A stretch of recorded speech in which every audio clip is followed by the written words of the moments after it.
चुका है, 586 भी नहीं रहेगा। अगर आपको धक्का देगा तो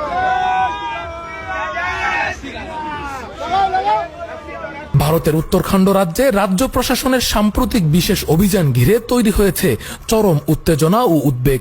ইতোমধ্যে অন্তত 170টি মাদ্রাসা বন্ধ করে সিলগালা করা হয়েছে। রাজ্য জুড়ে আরো প্রায় 500 মাদ্রাসা নজরদারির আওতায় রয়েছে, যেগুলো ভবিষ্যতে সিলগালা হতে পারে বলে ইঙ্গিত দিয়েছে সরকার। ভাই, ফিলিস্তিনের পর এবার মারাত্মকভাবে নির্যাতিত হচ্ছে ভারতের মুসলমানরা। গত সপ্তাহে ভারতের পার্লামেন্টে বিতর্কিত ওয়াকফ বিলটি পাশ হওয়ার পর থেকে মুসলমানদের উপর যেন এক আযাব নেমে এসেছে। ভারতে প্রায় 400-র মতো মাদ্রাসা বন্ধ করে দেওয়া হয়েছে।